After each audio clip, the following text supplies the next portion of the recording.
Bonjour et bienvenue dans notre espace de clarté et de réflexion. Vivez-vous dans un monde saturé d'informations, d'opinions contradictoires et de distractions constantes? Vous sentez-vous parfois comme une feuille sèche, emportée par le vent, poussée d'une tendance à l'autre, d'une anxiété à l'autre, aspirant à des racines profondes et à une stabilité que le monde ne semble pas pouvoir offrir? Si votre âme recherche un chemin clair, une source de bonheur durable, alors ce message est pour vous. Aujourd'hui, nous explorons le psaume 1, le tout premier psaume, qui agit comme une porte d'entrée pour toute la Bible, en nous présentant les deux chemins que chaque être humain peut emprunter.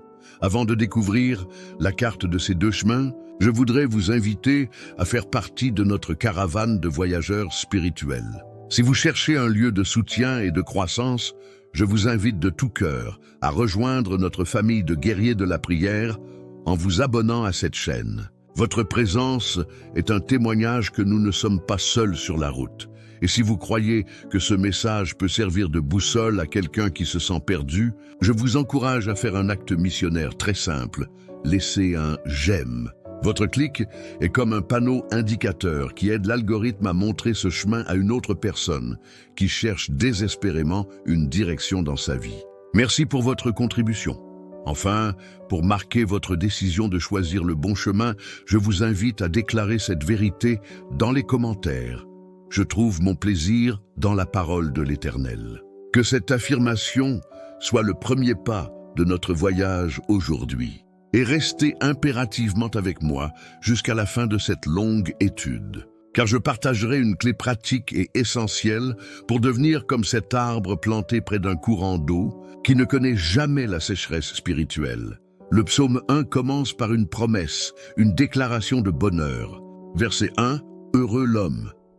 Le mot hébreu ici est « ashr ». Il ne décrit pas un bonheur passager, une émotion joyeuse qui va et qui vient. Ashr décrit un état de bien-être profond, une satisfaction durable, une posture de vie stable et bénie. Le psaume ne nous dit pas comment ressentir le bonheur. Il nous montre comment être heureux, comment vivre une vie heureuse. Et comment atteint-on cet état? Le psalmiste commence par nous montrer le chemin à éviter. Il le décrit en 3 étapes progressives et négatives. Heureux l'homme qui ne marche pas selon le conseil des méchants, qui ne s'arrête pas sur la voie des pécheurs et qui ne s'assied pas en compagnie des moqueurs. Remarquez la progression terrible. Marcher, s'arrêter, s'asseoir. C'est une descente graduelle dans le compromis. Imaginez une rivière avec un courant puissant. Marcher selon le conseil des méchants, c'est tremper les pieds au bord. On écoute les philosophies du monde, on consomme les médias sans discernement, on laisse les mauvaises influences nous éclabousser. C'est une exposition occasionnelle, puis vient s'arrêter sur la voie des pécheurs. Après avoir testé l'eau, on décide d'entrer jusqu'aux genoux. On commence à s'attarder à trouver du plaisir dans ce style de vie. L'exposition n'est plus occasionnelle, elle devient une habitude. On commence à adopter les comportements que l'on ne faisait qu'observer auparavant. L'étape finale est la plus dangereuse. S'asseoir en compagnie des moqueurs. C'est le moment où l'on abandonne toute résistance. On s'assoit confortablement dans une bouée et on se laisse totalement emporter par le courant. On ne participe plus seulement au mal, on devient un moqueur, quelqu'un qui se moque activement des choses de Dieu, qui traite la foi avec cynisme et dédain. C'est l'état d'un cœur endurci. Le bonheur se trouve en refusant de faire même le premier pas sur cette pente glissante.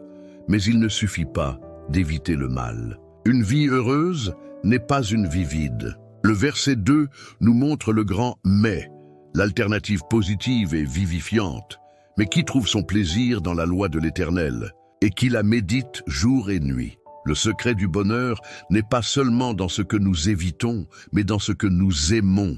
Le mot-clé ici est « plaisir ». Pour l'homme heureux, la parole de Dieu n'est pas un fardeau, une liste de règles ennuyeuses. C'est une source de joie, de délices, de fascination. C'est son trésor, son festin. Le mot « loi » en hébreu « Torah » ne signifie pas seulement un code légal. Il signifie instruction, enseignement, direction. C'est le manuel d'instruction du Créateur pour que sa création puisse fonctionner de manière optimale. Trouver son plaisir dans la Torah, C'est aimer la manière dont Dieu a conçu la vie et chercher à s'y aligner, non par devoir, mais par amour. Et comment cultive-t-on cet amour? Et qui la médite jour et nuit? Le mot hébreu pour méditer, haga, est très imagé. Il signifie murmurer, marmonner, parler à voix basse. Ce n'est pas la méditation orientale qui consiste à vider son esprit. C'est la méditation biblique qui consiste à remplir son esprit de la parole de Dieu.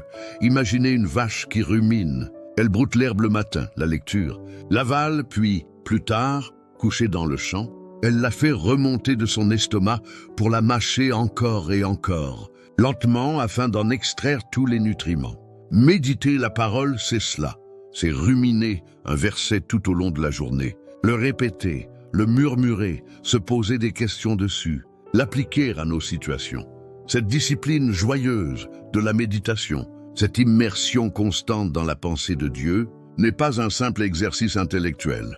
Elle produit un résultat visible, tangible, une transformation profonde de l'être. Le psalmiste va maintenant utiliser l'une des plus belles métaphores de toute la Bible pour décrire ce qui arrive à une personne qui choisit ce chemin.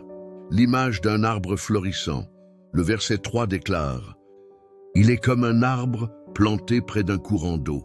La première chose à noter est que cet arbre n'a pas poussé au hasard. Il a été planté. Ce mot suggère une intention, un plan, un soin délibéré. Le croyant n'est pas une pousse sauvage laissée à la merci des éléments. Il est une plante précieuse que le divin jardinier a lui-même placée à l'endroit idéal pour sa croissance. Votre vie n'est pas un accident. Vous avez été positionné par Dieu avec un but. C'est la différence entre un pommier sauvage qui pousse seul dans la forêt, produisant de petits fruits acides, et un pommier dans un verger. L'arbre du verger a été soigneusement sélectionné, planté dans une bonne terre, irrigué, taillé par l'arboriculteur pour qu'il produise les meilleurs fruits possibles. Choisir le chemin de Dieu, c'est se placer entre les mains de ce divin arboriculteur et lui permettre de nous cultiver pour que nous portions un fruit abondant. Et où cet arbre est-il planté? Près d'un courant d'eau.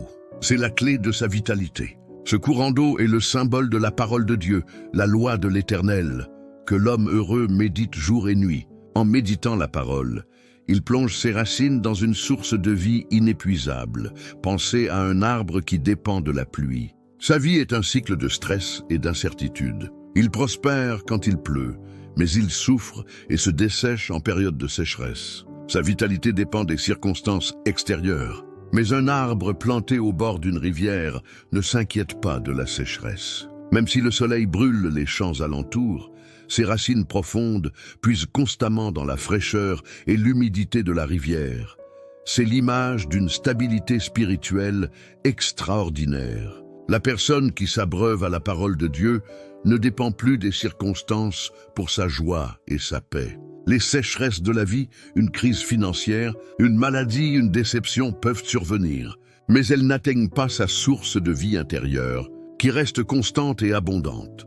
Le psalmiste décrit alors 3 conséquences merveilleuses de cette position. La première, cet arbre donne son fruit en sa saison. Une vie connectée à la source divine est une vie productive. Le fruit, dans le langage biblique, c'est le caractère transformé, l'amour, la joie, la paix, la patience, mais aussi les bonnes œuvres, l'influence positive, la capacité à nourrir et abriter les autres. La précision, en sa saison, est d'une grande sagesse. Elle nous enseigne la patience. Un arbre fruitier ne produit pas des fruits toute l'année. Il y a une saison pour la croissance silencieuse des racines, une saison pour le bourgeonnement, une saison pour la floraison et enfin, une saison pour le fruit. Nous ne devons pas nous sentir coupables si nous ne sommes pas constamment productifs. Si nous restons connectés à la source, le fruit viendra au moment voulu par Dieu. La deuxième conséquence est dont le feuillage ne se flétrit point. Le feuillage est le signe extérieur de la santé intérieure de l'arbre. Un feuillage vert et luxuriant montre que l'arbre est bien nourri et en pleine santé. Spirituellement, cela signifie que la personne juste conserve une vitalité, une fraîcheur, une espérance visible, même au milieu des difficultés, pendant que d'autres se flétrissent sous la pression de la vie, perdant leur joie et leur espoir. Celui qui est enraciné en Dieu garde une âme verte. Sa paix et sa sérénité ne sont pas détruites par les chaleurs de l'épreuve, car il continue de puiser sa force dans la rivière de la grâce de Dieu. La troisième conséquence est sans doute la plus célèbre et la plus mal interprétée.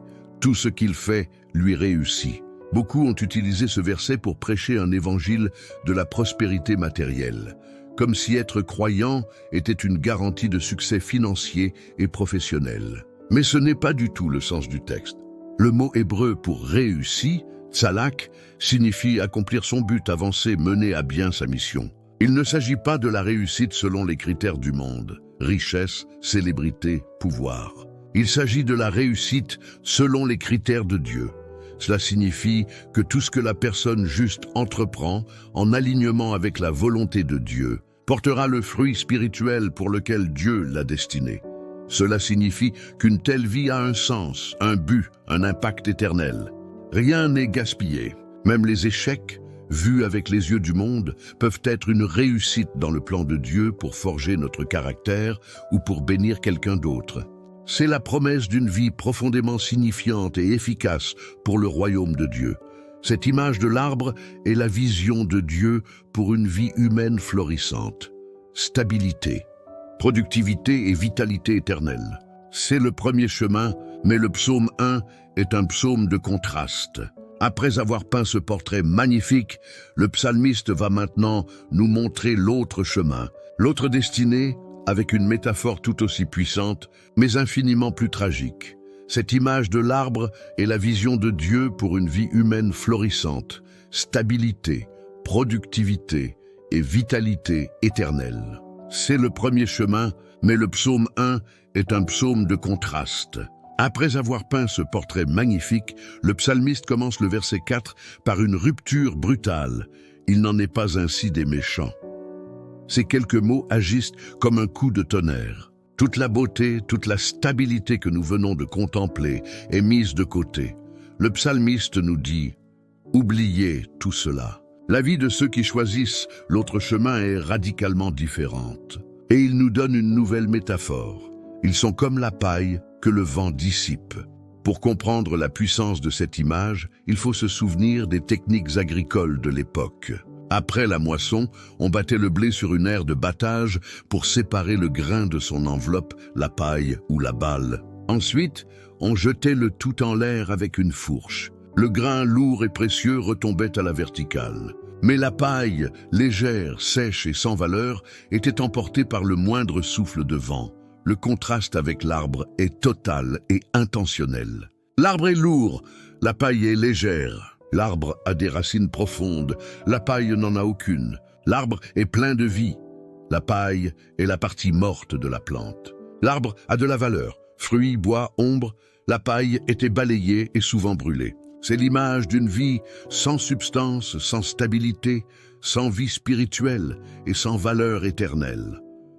Quelle est la paille dans notre monde moderne? C'est une vie vécue en surface. C'est le défilement infini sur les réseaux sociaux. Des milliers d'images et de nouvelles vues en une heure, mais rien qui ne reste, rien qui ne nourrisse l'âme. Tout est emporté par le vent de la prochaine tendance, du prochain scandale, de la prochaine vidéo virale. C'est une vie sans poids, sans racines. La personne qui est comme la paille est à la merci des circonstances. Si le vent de l'opinion publique souffle dans une direction, elle y va. Si la pression sociale change, elle change avec. Il n'y a pas de conviction profonde, pas de fondation intérieure pour la maintenir stable lorsque les tempêtes de la vie arrivent. Le verset 5 tire alors la conséquence logique de cet état de fait. C'est pourquoi les méchants ne résistent pas au jour du jugement, ni les pécheurs dans l'assemblée des justes. Le mot « résiste » ici signifie se tenir debout. Parce qu'ils sont comme de la paille sans racines. Ils ne peuvent pas se tenir debout lorsque le vent du jugement de Dieu soufflera. Imaginez un grand vent purificateur qui souffle sur le monde. L'arbre solidement enraciné plie peut-être, mais il reste debout. La paille, elle, est instantanément et irrémédiablement balayée. Le jugement de Dieu ne fait que révéler la nature véritable de notre vie. Avons-nous construit quelque chose de solide ou notre vie n'était-elle qu'une accumulation de paille? La deuxième partie du verset est encore plus solennelle. Ni les pécheurs dans l'assemblée des justes. C'est la conséquence finale de la séparation des deux chemins. À la fin du voyage, il y aura une séparation éternelle. L'assemblée des justes, c'est la communauté éternelle du peuple de Dieu, ceux qui sont comme des arbres dans le jardin de Dieu. La paille n'a pas sa place dans ce jardin. Elle est balayée au loin. Ce verset nous rappelle que nos choix quotidiens, les conseils que nous écoutons, les chemins que nous fréquentons, les compagnies que nous gardons, ne sont pas anodins. Ils déterminent non seulement la qualité de notre vie présente, mais aussi notre destinée éternelle. Le psaume se conclut au verset 6 par un résumé qui explique la raison ultime de ces deux destinées si différentes. Ce n'est pas une question de chance ou de hasard. C'est une question de relation avec Dieu, car l'Éternel connaît la voie des justes, mais la voie des pécheurs mène à la ruine. L'Éternel connaît la voie des justes. Le verbe « connaître », yada en hébreu, est incroyablement riche. Il ne signifie pas une simple connaissance intellectuelle, comme Dieu qui regarderait de loin. Il signifie une connaissance intime, une approbation, une relation personnelle et une protection active. Dire que Dieu connaît le chemin des justes, c'est dire qu'il marche avec eux, qu'il s'investit dans leur voyage, qu'il les guide, les protège et les approuve. Il est le jardinier qui prend soin de ses arbres. Il est le berger qui veille sur son troupeau. C'est cette relation intime avec Dieu qui fait toute la différence. En revanche, regardez le contraste. Mais la voie des pécheurs mène à la ruine. Remarquez que le texte ne dit pas « l'Éternel ruine la voie des pécheurs ». Il dit que leur voie, par sa nature même, conduit à la ruine. La ruine n'est pas une punition que Dieu envoie de l'extérieur. C'est la destination naturelle et inévitable d'un chemin qui s'éloigne de la source de la vie. Imaginez deux jardiniers. Le premier suit les conseils du grand maître jardinier. Il plante ses graines dans une bonne terre, il arrose, il désherbe. Le second ignore les conseils et jette ses graines sur du béton. Le maître jardinier connaît et approuve le chemin du premier. Pour le second, le maître n'a pas besoin d'envoyer un fléau pour détruire les graines. Le choix du chemin, le béton, contient en lui-même l'issue, la ruine. Le psaume 1 ne nous laisse aucune place à la neutralité. Il dresse devant nous deux chemins, deux philosophies de vie et deux destinées éternelles. La question n'est plus de savoir quels sont les chemins, mais de se demander honnêtement sur quel chemin suis-je en train de marcher en ce moment. Mes choix quotidiens me transforment-ils en un arbre solide ou en une paille fragile? C'est l'examen de conscience auquel ce psaume nous invite. Devenir un arbre ou de la paille n'est pas le résultat d'une seule grande décision, mais l'accumulation de milliers de petits choix quotidiens.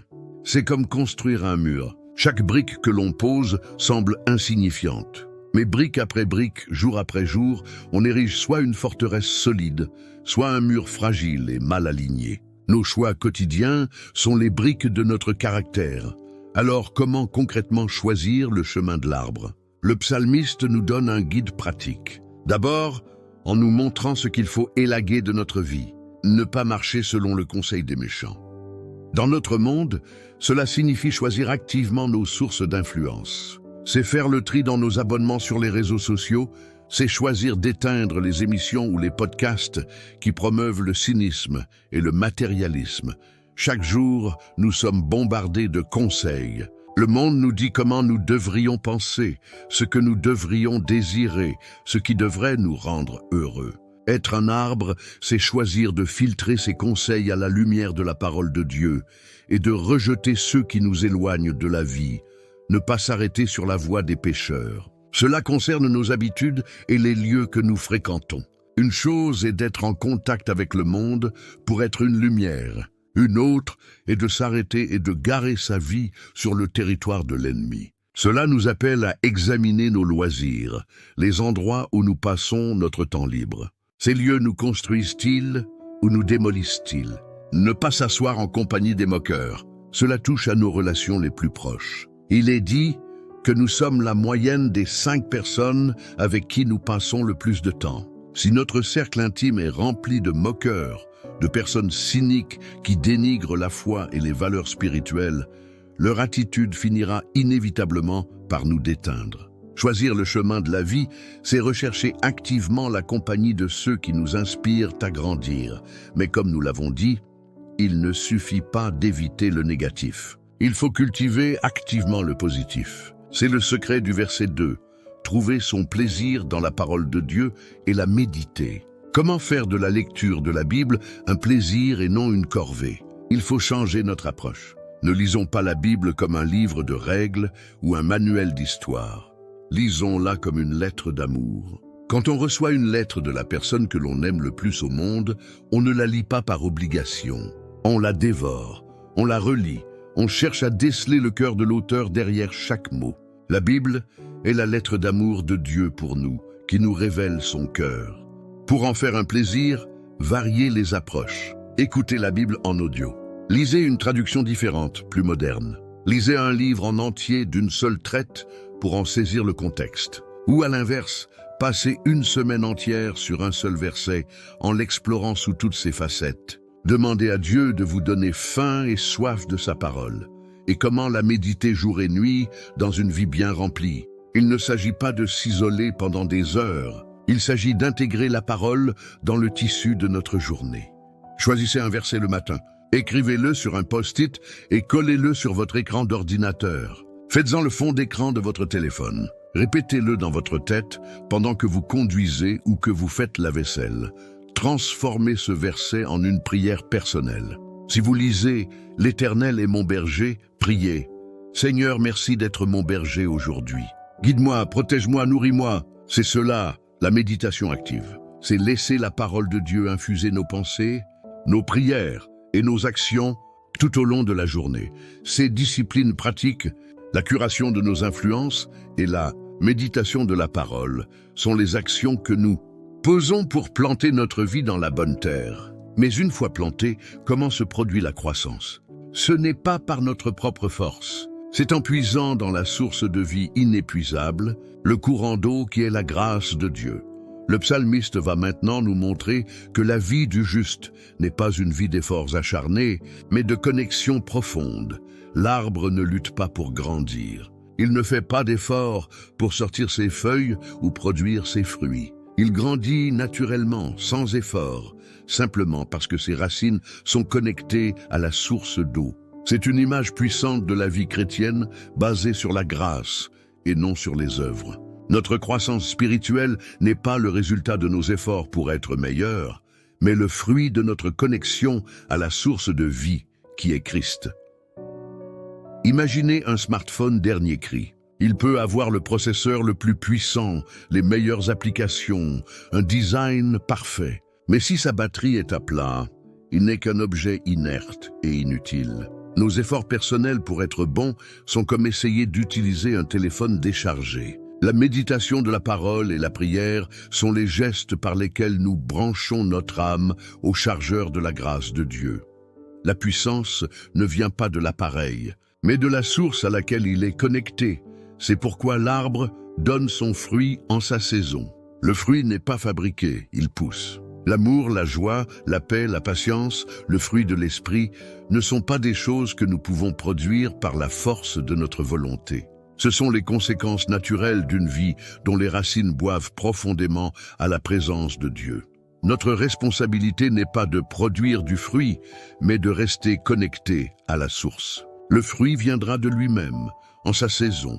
Cette vérité nous libère d'une grande anxiété spirituelle. L'anxiété de la performance, la culpabilité de ne pas être assez bon. Le jardinier ne nous demande pas de produire, il nous demande de nous abreuver. Si nous nous concentrons sur la santé de nos racines, il se chargera de la beauté de nos fruits. De même, le fait que son feuillage ne se flétrit point est un miracle de la grâce. C'est la manifestation d'une vie qui n'est pas la sienne. C'est le signe d'une vitalité surnaturelle. L'histoire de Moïse descendant du mont Sinaï en est une belle illustration. Après avoir passé 40 jours en communion intime avec Dieu, son visage rayonnait d'une lumière si intense que les Israélites ne pouvaient le regarder. Moïse n'a pas essayé de briller. Il n'a fait aucun effort pour que son visage rayonne. Ce rayonnement n'était que le résidu, l'effet secondaire de sa proximité avec la source de toute lumière. notre feuillage verdoyant, notre vitalité spirituelle qui résiste aux sécheresses de la vie, est le reflet de notre communion avec Dieu. Plus nous passons de temps dans sa présence, plus sa vie se reflète en nous, et cela éclaire d'une nouvelle lumière la promesse « tout ce qu'il fait lui réussit ». Si notre vie est profondément connectée à Dieu, nos désirs commencent à changer. Nos volontés s'alignent progressivement sur la sienne. Nos projets sont de plus en plus inspirés par lui. Ainsi, tout ce qu'il fait devient de moins en moins ce que je veux faire, et de plus en plus ce que Dieu veut faire à travers moi. Et ce que Dieu fait réussit toujours à accomplir ses desseins éternels. La promesse de la réussite n'est donc pas la promesse que nos plans égoïstes vont aboutir, mais la promesse que si nous devenons un canal pour la volonté de Dieu, notre vie participera à une œuvre qui, elle, ne peut pas échouer. C'est la différence fondamentale avec la paille. La paille est par définition déconnectée de la source de vie. Elle est la partie morte, coupée du grain et de la racine. C'est pourquoi elle n'a ni substance, ni stabilité, ni fruit, ni vie. Son existence entière est déterminée par des forces extérieures. Le vent. La grande différence entre le juste et le méchant, selon le psaume 1, n'est donc pas une question d'effort moral supérieur, mais une question de connexion. L'un est branché sur la source de la vie éternelle. L'autre est débranché. Et cette différence de connexion explique la différence radicale de destinée. Cette vie de connexion et de grâce est la proposition de Dieu pour l'humanité. C'est le chemin de la vie. Mais qu'en est-il de la perspective de Dieu sur tout cela? Comment le juge de l'univers perçoit-il en fin de compte ces deux chemins si radicalement différents? Le dernier verset du psaume nous offre un aperçu du regard de Dieu. Ce verset final est le résumé et la clé de tout le psaume. Il déclare « Car l'Éternel connaît la voie des justes, mais la voie des pécheurs mène à la ruine ». Tout est contenu dans cette phrase.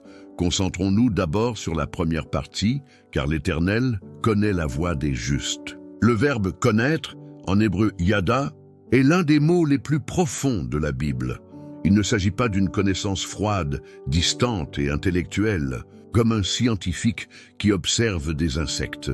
Yada est le mot utilisé pour décrire la relation la plus intime possible. La Bible dit qu'Adam connut Yada, Ève, sa femme, et elle conçut. C'est un mot qui implique une union, une communion, une connaissance personnelle et profonde. Lorsque Dieu dit au prophète Jérémie « Avant que je t'eusse formé dans le ventre de ta mère, je te connaissais », Yada, il parle d'une connaissance aimante et intentionnelle.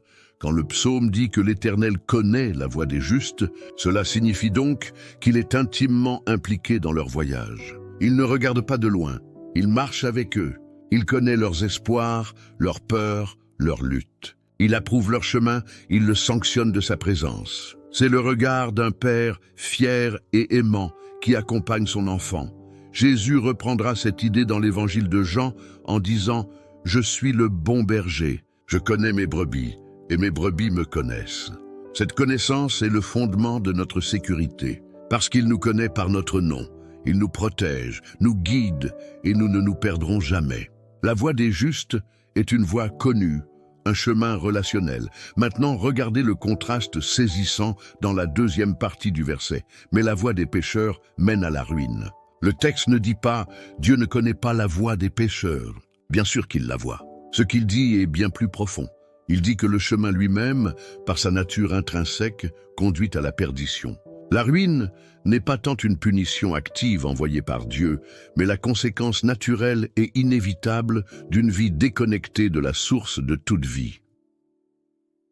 Jésus a utilisé une métaphore parfaite pour cela. Il a dit « Je suis le cep, vous êtes les sarments ».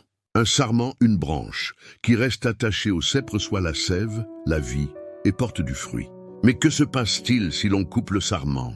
Le vigneron n'a pas besoin de maudire la branche coupée ou de lui envoyer une maladie. En étant simplement coupée de la source de vie, la branche se dessèche, meurt et n'est plus bonne qu'à être jetée au feu. C'est sa destinée naturelle. La voie des pécheurs est le chemin du sarment coupé. C'est une vie qui a choisi de se déconnecter de Dieu, la seule source de vie véritable. Par conséquent, sa fin ne peut être que la ruine, le dessèchement spirituel, la perdition. Dieu n'a pas besoin de la juger. Elle se juge elle-même par son choix de séparation. Le psaume 1 se termine donc par ce tableau final. D'un côté, un chemin de relation intime avec Dieu, un chemin connu, approuvé et protégé qui mène à une vie florissante comme un arbre. De l'autre côté, un chemin de séparation d'avec Dieu qui mène inévitablement à la désintégration et à la ruine, comme de la paille ou une branche morte.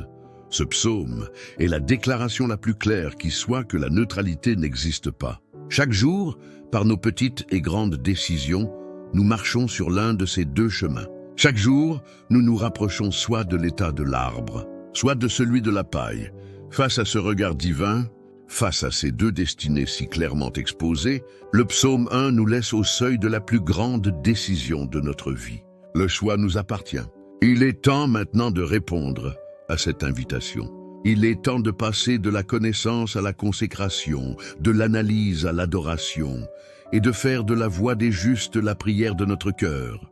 Face à ce regard divin, face à ces deux destinées si clairement exposées, le psaume 1 nous laisse au seuil de la plus grande décision de notre vie. Le choix nous appartient. Il est temps maintenant de répondre à cette invitation. Il est temps de passer de la connaissance à la consécration, de l'analyse à l'adoration et de faire de la voix des justes la prière de notre cœur.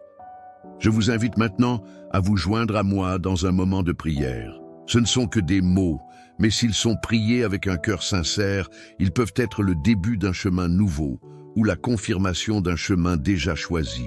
Prions ensemble. Seigneur mon Dieu, créateur de toute vie, je me tiens devant toi après avoir entendu la description des deux chemins.